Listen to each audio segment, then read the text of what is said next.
Hi everybody! Today I'm going to talk about how I'm starting dogs in nose work these days. When I first started in nose work 4 or 5 years ago, I started by back chaining the game off of an alert, sort of using the Fenzi method. That's where I got my start. And I taught like that and worked dogs like that up until about a year ago. I liked the method. The method works. It was really great. Over the course of time, I also read a lot of the material from NACSW and saw how they were starting dogs.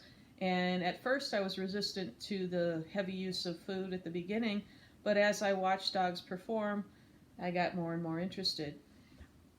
I have started training a little differently now, and the method that I'm using kind of combines both of the approaches in a way that I think gets dogs working faster, cleaner, and more independently than either method alone.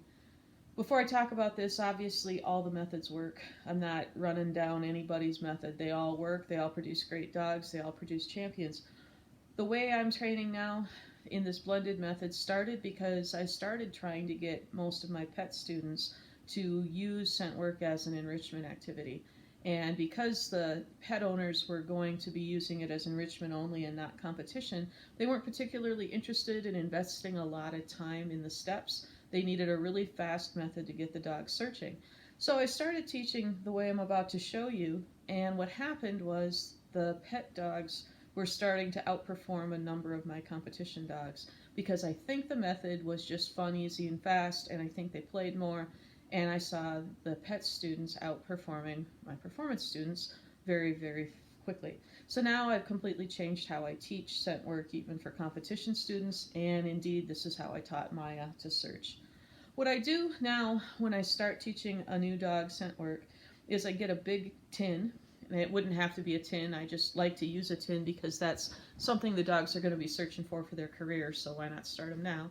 Get a big tin, punch a bunch of big holes in it, and what I do is I put a bunch of Q-tips in here, 4 or 5 Q-tips, so there's quite a bit of odor. The whole thing just reeks of birch.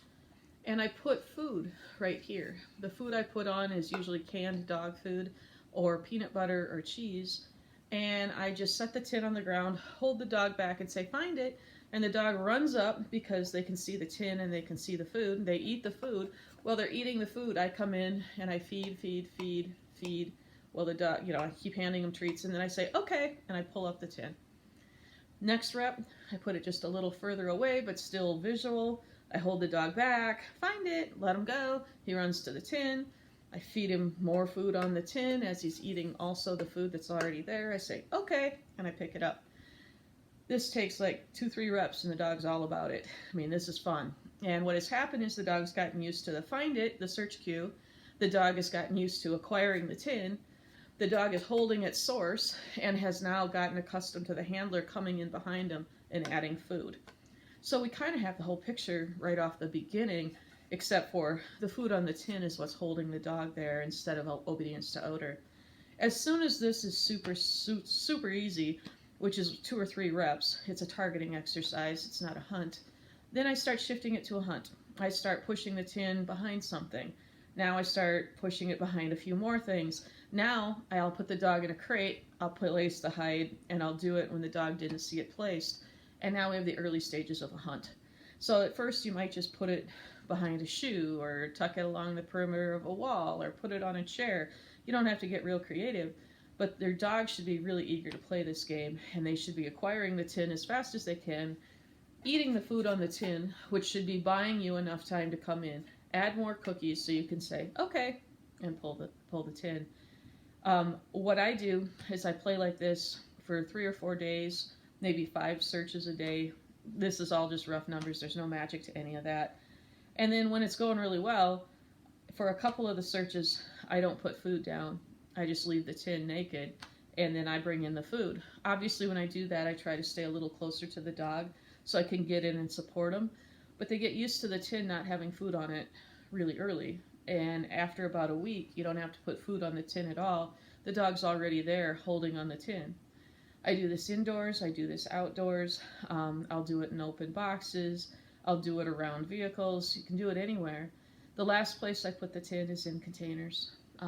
What I found with Maya is after a couple of weeks of playing big fat tin games, I just threw it in a box and she started alerting on boxes. I didn't have to teach containers separately. The containers just happened. And because she was just chasing odor, I had a huge reduction in the box antics that I get when I teach dogs to search in containers first, like I used to do. So, been really happy with it. This is super lazy, super easy. The dogs self-teach. It takes the best of NACSW's approach, which is searching for food until the hunt drive is really, really developed and the dogs are really confident. And it kind of speeds it up by blending it a little bit with getting to odor a little bit quicker. Obviously, if you're in no hurry at all, NACSW's approach is the most tried and true and easiest on dogs. But if you're not likely to go ahead and do that work and lay that foundation, if you want to get to naked tins, this is a really fast path there. Super happy with it. If you have any questions, please let me know. But I think a lot of us overthink this game. It's a simple game that the dogs love to play, so let the game be easy. Good luck. Thank you.